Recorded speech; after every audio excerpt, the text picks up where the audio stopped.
ಯಾಕೆ ಲೋಕದಲ್ಲಿ ಯಾಕೆ ಇಷ್ಟೊಂದು ವ್ಯಥೆ, ಇಷ್ಟೊಂದು ದುಃಖ ಇದೆ? ನಿಂದನೆ, ಮನುಷ್ಯರ ಸಾಗಾಣಿಕೆ, ಯುದ್ಧ, ದಾಸತ್ವ, ಬರೀ ತಮ್ಮ ಸ್ವಂತ ಬಲಕ್ಕಾಗಿ ಯೋಚಿಸುತ್ತಿರುವ ಹಿಂಸಾತ್ಮಕ ಜನರಿಂದಾಗಿ ಪ್ರತಿಯೊಬ್ಬರೂ ಅಪಾಯದಲ್ಲಿರುವ ಕಾನೂನು ಬಾಹಿರ ಪ್ರದೇಶಗಳಲ್ಲಿ ಮಾನವ ನಿರ್ಮಿತ ಕ್ಷಾಮ, ಅನಾರೋಗ್ಯ, ದುರಾಸಕ್ತಿ, ಮುರಿದ ಕುಟುಂಬಗಳು, ಮನಸ್ಸಿಗೆ ಬಂದಂತೆ ಹಿಂಸಾಚಾರ, ಭೂಕಂಪಗಳು, ಸುನಾಮಿಗಳು, ಪ್ರಕೃತಿಯಿಂದ ನಾಶನ, ದುಃಖ, ಕಣ್ಣೀರು ಮತ್ತು ಅಂತಿಮ ದುರಂತ ಮರಣ. ಪ್ರತಿಯೊಬ್ಬರೂ ಸ್ಪರ್ಶಿಸಲ್ಪಟ್ಟಿದ್ದಾರೆ. ಇವೆಲ್ಲವುಗಳ ಮಹಾ ದುಃಖದಿಂದ ಯಾರೂ ತಪ್ಪಿಸಿಕೊಳ್ಳಲಾರರು. ಇದು ಯಾವಾಗಲೂ ಈ ರೀತಿಯಾಗಿರಲಿಲ್ಲ.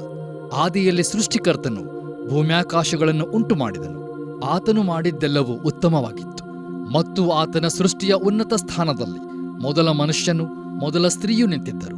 ನೀವು ಬಹುಸಂತಾನವುಳ್ಳವರಾಗಿ ಹೆಚ್ಚಿರಿ, ಭೂಮಿಯಲ್ಲಿ ತುಂಬಿಕೊಂಡು ಅದನ್ನು ವಶ ಮಾಡಿಕೊಳ್ಳಿರಿ, ಅದನ್ನು ನಿಮ್ಮ ಮಕ್ಕಳ ಮಧ್ಯದಲ್ಲಿ ಸ್ತುತಿಯ, ಮಹಿಮೆಯ ಮತ್ತು ಸಮಾಧಾನದ ಪರದೈಸನ್ನಾಗಿ ಮಾಡಿರಿ. ಹಾಗೂ ನಾನು ನಿಮ್ಮ ಮಧ್ಯದಲ್ಲಿ ವಾಸಮಾಡಿ ನಿಮ್ಮನ್ನು ಆಶೀರ್ವದಿಸುವೆನೆಂದು ಅವರಿಗೆ ಹೇಳಿದನು.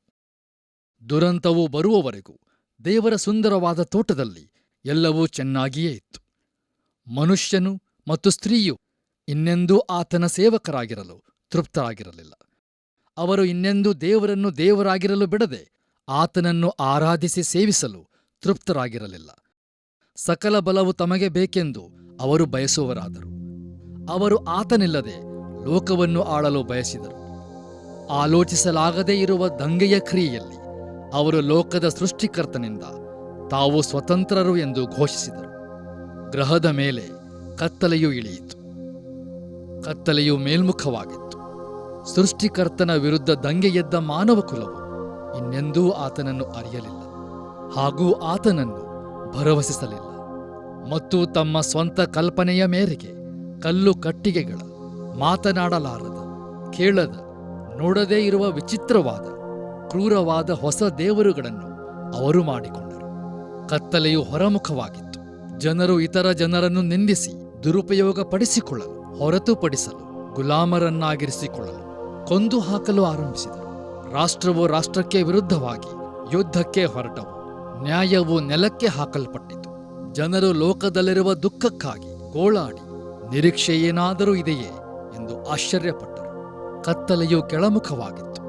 ಜಗತ್ತು ಇನ್ನೆಂದು ಆನಂದದ ತೋಟವಾಗಿರಲಿಲ್ಲ. ಅವರ ಕಾಲುಗಳ ಅಡಿಯಲ್ಲಿದ್ದ ಭೂಮಿಯು ಶಪಿಸಲ್ಪಟ್ಟಿತು. ಮುಳ್ಳು ಕಳೆಗಳು ಬೆಳೆದು ನಿಂತವು. ಜಗತ್ತು ಸಮತೋಲನವನ್ನು ಕಳೆದುಕೊಂಡಿತು.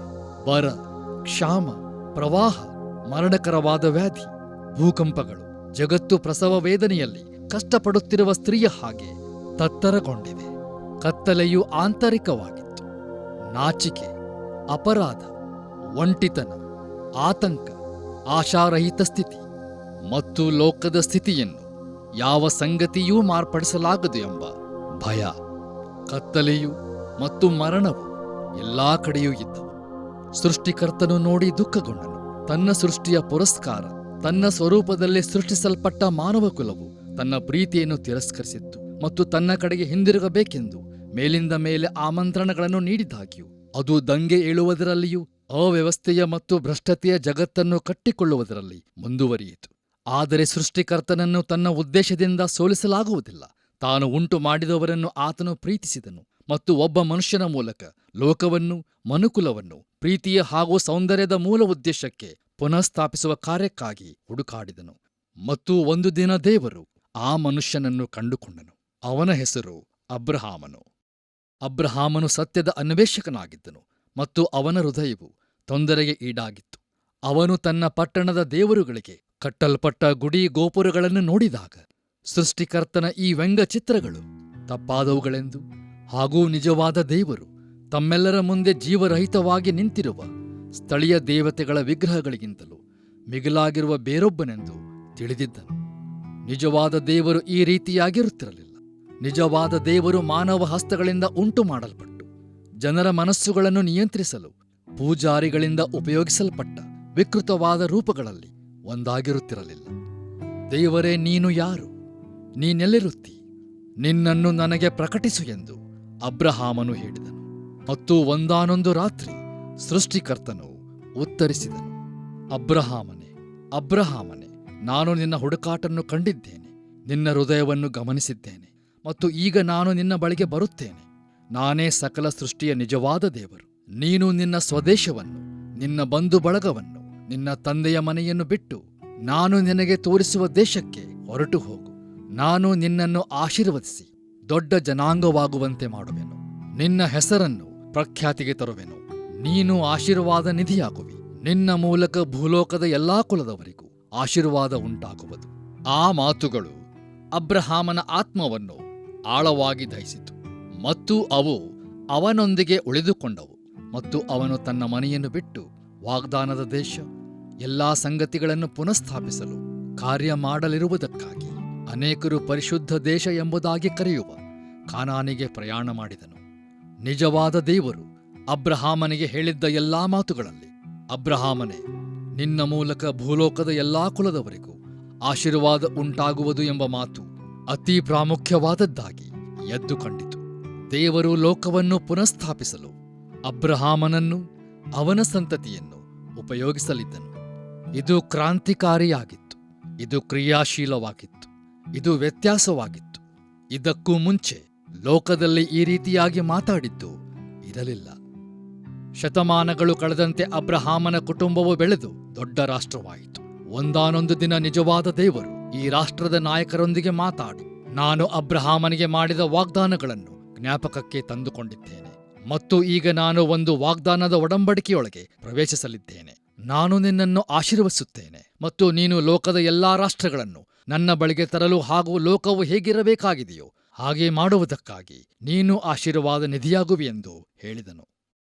100 ವರ್ಷಗಳು ಕಳೆದು ಹೋದವು, ಮತ್ತು ದೇವರು ತನ್ನ ಜನರ ಮಧ್ಯದಲ್ಲಿ ಹಾಗೂ ಲೋಕದಲ್ಲಿ ತಾನು ತರಲಿರುವ ಶ್ರೇಷ್ಠವಾದ ರಕ್ಷಣೆಯ ಕಾರ್ಯವನ್ನು ಮುಂದುವರಿಸಿದನು. ಮತ್ತು ರಕ್ಷಣೆಯು ಹೇಗೆ ಬರುವುದೆಂಬುದನ್ನು ಇಸ್ರಾಯೇಲಿನ ಪ್ರವಾದಿಗಳ ಮೂಲಕ ವರ್ಣಿಸಿದನು.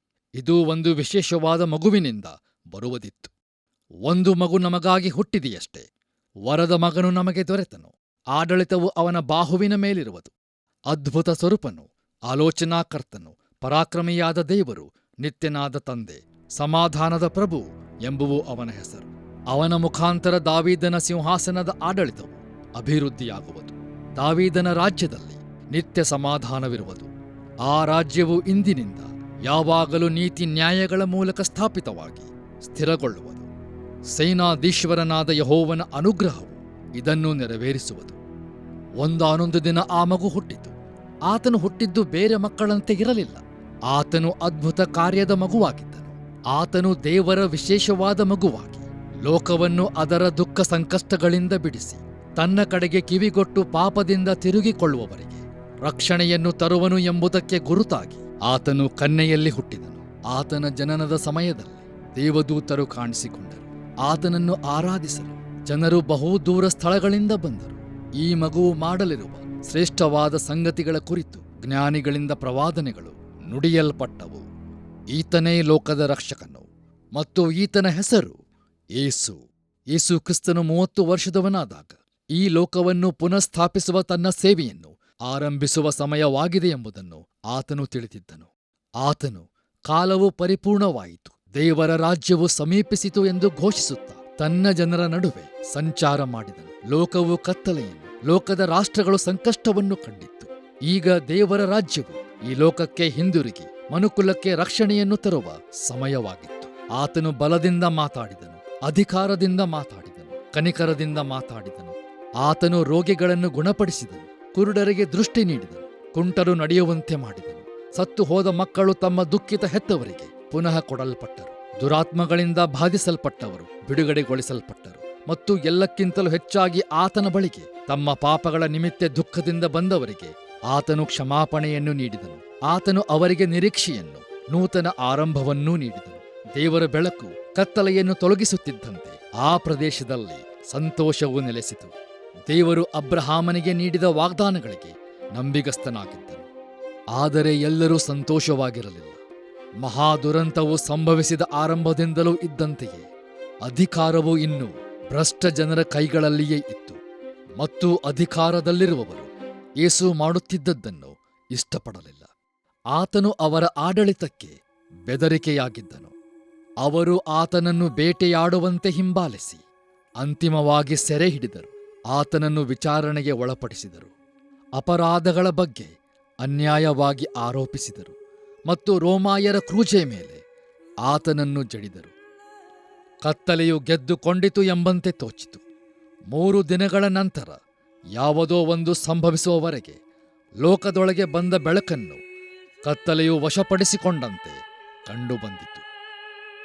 ಸ್ತ್ರೀಯರು ಯೇಸುವಿನ ಮೃತದೇಹವನ್ನು ತೈಲದಿಂದ ಅಭಿಷೇಕಿಸಲು ಸಮಾಧಿಗೆ ಹೋದರು.